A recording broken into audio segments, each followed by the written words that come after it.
setting up an IV infusion for OSCE stations. The objectives here are to know how to set up an IVI infusion, to understand why people fail this station, and to be able to calculate the infusion rate in drops per minute.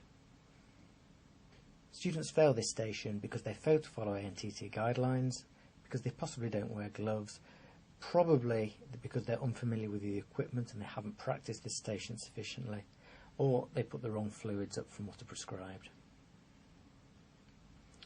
As with all stations, come along, introduce yourself with your name and your title. Confirm you have the correct patient by checking their name and date of birth. Explain the procedure to the patient and gain their verbal consent to go ahead and do it. Very importantly, check the patient's prescription details against the name band and check that the cannula is in situ, that it's less than 72 hours old and that it is patent. Equipment you need for this station are the IV and fluids, check those against the prescription, an IV giving set, an ANTT tray, chlorhexidine based wipes, non-sterile gloves, a sharp spin, and, if an IV flush is required, a 10ml syringe, 10ml of normal saline and a couple of needles. On all items, check the packaging and expiry dates. Prepare by washing your hands and cleaning your ANTT tray. Then open your IV infusion set and your IV fluids onto the tray. The key parts in both of these items should already be covered.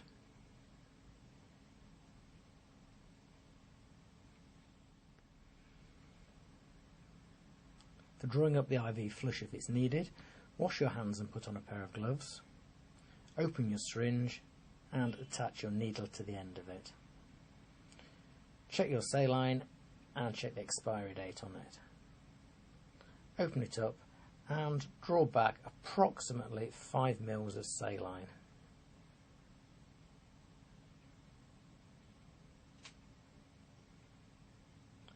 Once you've done this, dispose of the needle into the sharp spin and change the needle.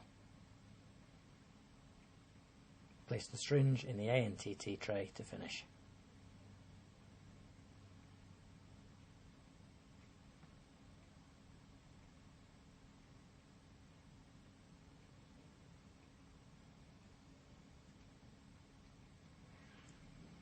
To run through the drip, wash your hands and put on a pair of gloves if it's not been done in the previous part.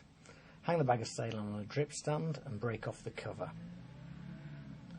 Turn off the clamp on the infusion set and remove the protective cover off the infusion set spike. Then spike the bag with a twisting motion. Make sure it goes in all the way. Half fill the drip chamber by giving it a couple of squeezes. And then very slowly open the clamp to run the saline through. When the fluid reaches the end, turn the clamp off and connect the end of the infusion set to the clamp as shown there. To connect your IV infusion to your cannula, wash your hands and change your gloves. Remove any protective cap on the cannula if present and clean the one-way injection port with a chlorhexidine wipe. And explain to the examiner that you'd allow 30 seconds for this to dry.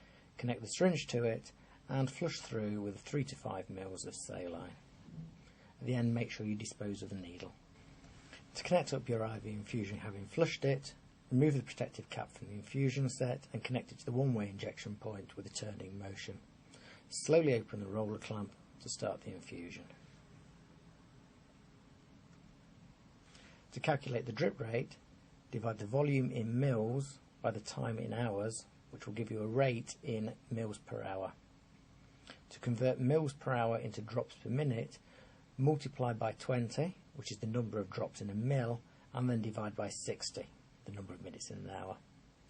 Fortunately, since multiplying by 20 and dividing by 60 is the same as dividing by 3, the answer will be the same as a third of the rate in mils per hour.